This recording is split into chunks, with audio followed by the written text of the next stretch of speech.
Assalamualaikum warahmatullahi wabarakatuh. Saya Devina Nadia.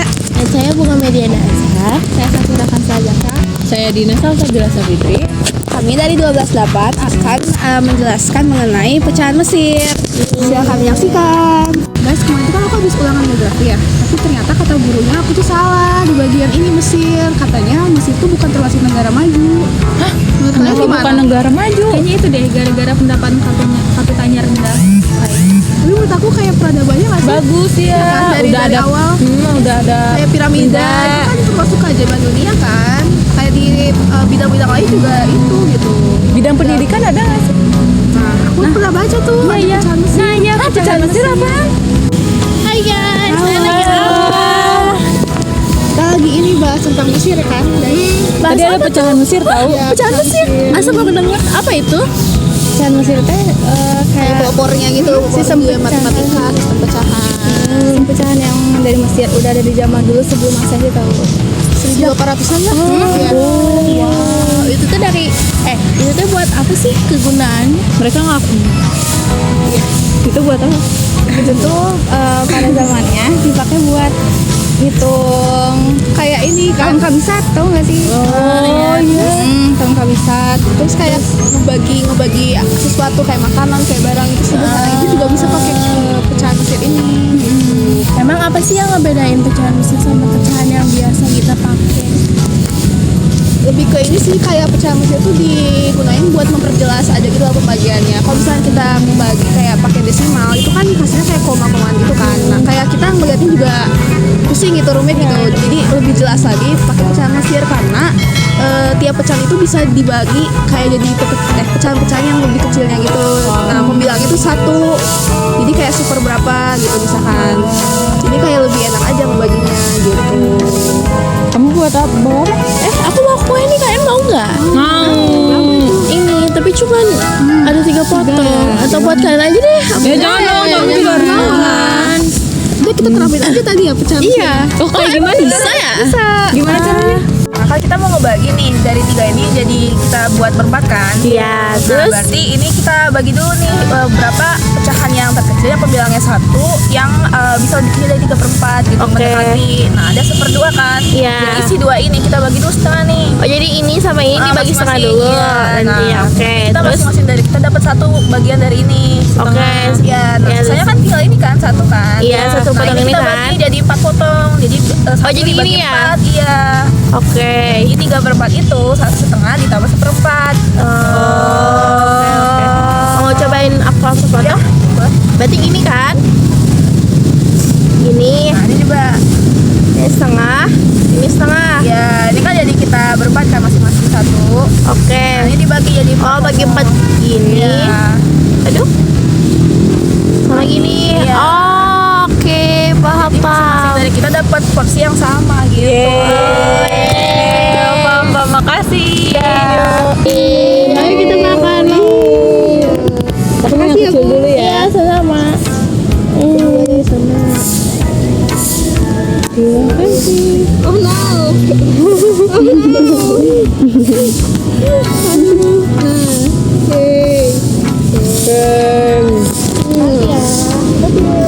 Sama-sama. Pecahan Mesir itu bisa diterapin ke yang lain nggak sih selain makanan? Apa ya? Bisa. Oh, tahu aku kayaknya bisa di ini deh diterapin ke algoritma 3D. Aku tahu algoritma gini nggak? Waktu itu kita pernah baca-baca algoritma 3D. Ya, yang jadi ininya tuh itu tuh dipakai buat nemuin cara seoptimal atau seminimal mungkin buat apa tuh? Buat misal kayak kita nih mindahin 100 file dalam komputer, Nah caranya tuh biar kayak minimal kita efektif gitu kan, nggak mungkin satu-satu kita pindahin. Caranya tuh kayak di blok 2 terus dipindahin, atau enggak di blok 50 terus kita pindahin kan. Nah kayak ini bisa dipakai juga. Contohnya nih kalau misalnya ada kehidupan sehari-hari yang pakai kayak misal kembalian nih, pakai koin, nggak mungkin dong kita bagi-bagi gitu kan, koin cuma satu gitu kan. Misal Rp83 itu harus pakai koin. Nah kayaknya bisa pakai pecahan Mesir. Misal ada koinnya tuh Rp50, Rp20 sama Rp10 sama Rp1. Nah kalau menurut algoritma Greedy nggak mungkin dong kita pakai Rp1 buat Rp83 ini. Bakalan banyak banget kan. Makanya berapa sih koin yang seminimal mungkin kita kembaliin gitu. Nah kayaknya bisa pakai ini. Contohnya kita pakai tentuin dulu dari yang terbesar kan seminimal mungkin kan. Kalau iya 50 kan. Nah terus kita pakai 50, berarti 83 ya per 50 kan. Nah jadi 1 ya. Terus 83 dikurangi 50 tuh 33 kan. Nah 33 dibagi 50 nggak bisa kan. Nah makanya pakai pecahan yang lain, maksudnya pakai koin yang lain ya. Yang terbesar setelah 50 itu kan Rp20, makanya pakai 20.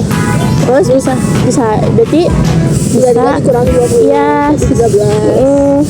Nggak bisa pakai, kita nggak bisa pakai koin yang 20 lagi kan. Kayak kita pakai yang 10. Saya dikurangi lagi tuh 13 itu berarti jadi 3. Ya sisa 3 ya, berarti sisanya 3 per 1, berarti 3 koin buat Rp1. Jadi ada 6 koin, yang satu koin Rp50, satu koin Rp20, satu koin 10, sama 3 koin Rp1. Nah gitu. Lu pakai algoritma Greedy sama pecahan Mesir gitu kan. Terus kalau misalnya kenapa sih pakai algoritma Greedy itu kayak penting banget, terus konsepnya tuh bisa nyambung, karena kan kayak biar seminimal mungkin. Bisa aja kan si 20 nya tuh dipecah lagi pakai 10 koin itu, Rp10 itu, tapi kan jadinya nggak minimal ya, nggak efektif. Jadinya kan jadi 8 koin kayak gitu, jadi lebih dari 6 koin gitu.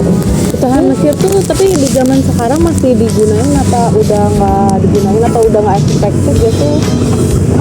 Dia kalau buat ngebagi-bagi ini sih oke sih. Iya, oke. Pakai tangan ya. Mungkin kalau buat yang kayak lebih expertnya lagi atau lebih profesional gitu kayaknya agak kurang. Misalnya kan kayak apa ya, ribet banget dibagi pecahan. Apalagi kalau buat angka yang kayak ketuang jelek gitu, maksudnya kayak kurang bagus. Kita kan angka yang besar nih, kita harus pikir lagi nih, PR lagi nih buat saya tahu ini bisa dipecah jadi berapa nih.